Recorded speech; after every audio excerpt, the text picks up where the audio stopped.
isa kang Kristiyanong babae na nagsusuot ng mga maiikling short o kaya naman mga damit na kita ang dibdib. The question is, okay lang ba talaga ito bilang mga Kristiyanong mananampalataya? One time po may nagsabi sa akin, Pastor, di ba ang nagkakasala yung taong tumitingin sa aking katawan? So hindi ko naman kasalanan kung tumingin sila sa aking katawan. Nasa kanila na yun. Okay, i-clarify po natin. Tama naman po na kapag tumingin ang isang lalaki sa isang babae ng malaswa, ito po ay isang pagkakasala. According po sa Matthew chapter 5 verse 28. Ngunit sinasabi ko sa inyo na ang tumingin lang sa isang babae ng may masamang pagnanasa ay nagkakasala na ng pangangalunya sa kanyang isip. So malinaw po na yung lalaking tumitingin dun sa babaeng malaswa ay nagkakasala. Ngunit paano naman yung nagiging dahilan ng pagkakasala ng mga lalaki, which is yung mga babae na nagsusuot ng mga maiikling short o kaya naman mga damit na kita yung dibdib o mga malalaswang damit. Nagkakasala ba sila? I tell you, yes. Basahin po natin yung sinasabi ng Matthew chapter 18 verse 7. Nakakaawa ang mga tao sa mundong ito dahil sa mga bagay na naging dahilan ng kanilang pagkakasala. Kung sa bagay, dumarating naman talaga ang mga ito. Ngunit, eto na po, pakinggan nyo mabuti.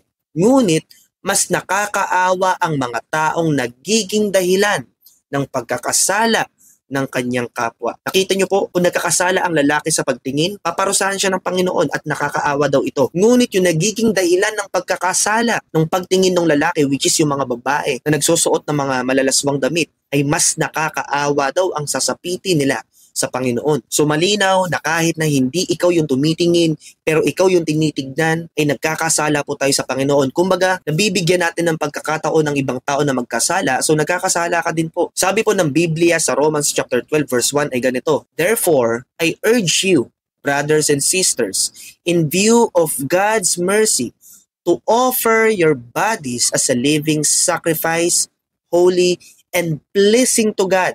This is your true and proper worship.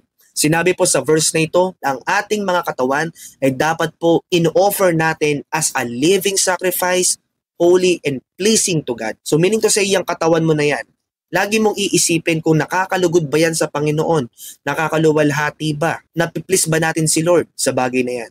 So girls, please, kung kayo po ay mga babaeng Kristiyano, ayusin po natin yung mga pananamit natin. At hindi lamang po sa loob ng simbahan, kahit nasang lugar ka, ayusin po natin yung suot natin. Make it sure na kapag may mga taong nakatingin, lalaki man o babae, dapat po ay nagiging maayos yung ating mga itsura, hindi malaswa at nagiging kalugod-lugod sa paningin ng Panginoon. Please, wala pong masasaktan, ito'y paalala lamang. So God bless everyone. Shalom. Peace.